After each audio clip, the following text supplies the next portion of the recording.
Strasbourg, July 1518. The air was heavy. The sun was rising slow, casting long shadows across the stone. Nothing unusual, just another morning. Until one woman stepped into the square and began to dance. Her name was Frau Trophäa. She wasn't a performer. She wasn't part of any celebration. She just danced, in silence, with no music, no expression. At first, people thought it was a strange joke. Maybe she was possessed. Maybe she'd finally snapped. But then something worse became clear. She couldn't stop. For hours, she spun and stumbled through the square. Her feet blistered, her dress tore, and when she collapsed, she got back up and kept dancing. Strasbourg in 1518 was a city with history. It lay at the edge of the Rhine, a strategic stronghold of the Holy Roman Empire, a place of learning, culture, and deep religious anxiety.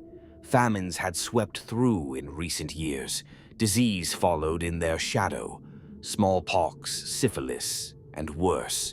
It was a city under pressure. By the end of the week, more than 30 others had joined her. Men and women, young and old. They danced until their feet were raw, and their bodies began to break down. Some convulsed, some cried. Many begged for it to stop, but their limbs kept moving, and the crowds grew. People came to watch the dancers. Some brought their families, some jeered, some prayed, but no one understood what was happening. The city's leaders, both civic and religious, were terrified. Strasbourg was a free city of the empire, and its rulers were desperate to maintain order. But how do you stop a plague you can't explain? Their answer was, more dancing. They opened up the guild halls and emptied the grain halls. They hired musicians. They brought in professional dancers to encourage the afflicted. The theory was simple: let them dance it out. But it didn't work. The music only made it worse. More people joined in. Some danced themselves to death, collapsing in the streets from exhaustion, heart failure, or pure physical breakdown. By mid-August, over 400 people were dancing, and the mania wasn't slowing down.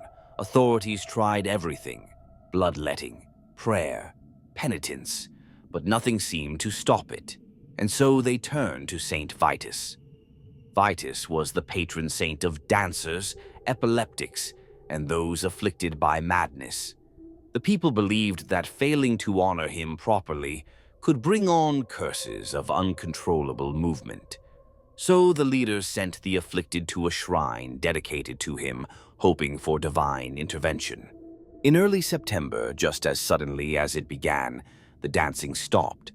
The square emptied. No one knew why it ended. Some believed it was the shrine of Saint Vitus that finally worked, that the dancers were cured by divine mercy. Others said the exhaustion had simply burned through everyone left. But the truth, we still don't know. Even today, the dancing plague of 1518 remains one of the strangest events in medical history. Some say it was mass hysteria. People pushed past the edge by famine, disease, and fear. Others think it was ergot poisoning, a fungus in the rye bread, which had hallucinogenic effects. Some say it was a curse. More than 400 people were caught in it.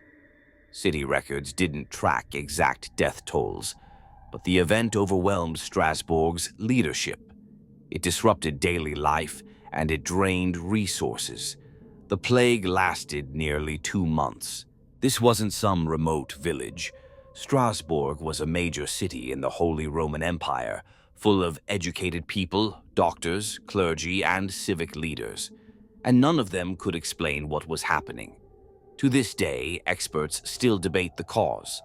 No one can say for sure. But we know this much. Something happened in that summer of 1518. Something strong enough to override the human body's basic instinct to survive.